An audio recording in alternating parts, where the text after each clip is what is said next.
হৰে কৃষ্ণ। আজি পবিত্ৰ নিত্যানন্দ ত্ৰয়োদশী, নিত্যানন্দ প্ৰভুৰ আৱিৰ্ভাৱৰ দিন। গতিকে এই দিনটোত মোক বহুতে প্ৰশ্ন কৰিছে ৰাতিপুৱা যে আজি প্ৰভু নিত্যানন্দ প্ৰভুৰ কাৰণে আমি কি ধৰণৰ ভোগ বনালে নিত্যানন্দ প্ৰভু আনন্দিত হ'ব, বা নিত্যানন্দ প্ৰভুৰ ফেভৰেট, তেওঁৰ প্ৰিয় খাদ্য কি, এই সম্পৰ্কে ক'ব বিচাৰিছোঁ।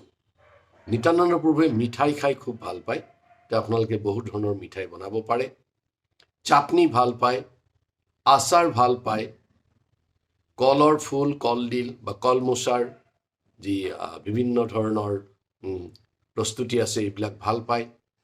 বিভিন্ন ধৰণৰ শাক খাই ভাল পায়, ৰঙালাওৰ বিভিন্ন ধৰণৰ প্ৰস্তুতি ভাল পায়। মুঠতে নিত্যানন্দ প্ৰভুৱে বেংগলী যিটো সুস্বাদু, য'ত আমাৰ বিভিন্ন ধৰণৰ মছলা থাকে, স্পাইচি বুলি যাক কোৱা হয়, এই ধৰণৰ বস্তু খাই তেওঁ খুব ভাল পায়। টেঙা নিত্যানন্দ প্ৰভুৰ খুব প্ৰিয়, বিভিন্ন ধৰণৰ টেঙা প্ৰস্তুতি কৰিব পাৰে। গতিকে আমি চমুকে কৈছোঁ নিত্যানন্দ প্ৰভুৰ প্ৰিয় খাদ্য হ'ল মিঠাই, চাটনি, আচাৰ, কলমৌচা, শাক, বিভিন্ন শাক, ৰঙালাও আৰু স্পাইচি আইটেমছবিলাক, আৰু বিশেষকৈ টেঙা আইটেম নিত্যানন্দ প্ৰভুৰ খুব প্ৰিয়। হৰে কৃষ্ণ।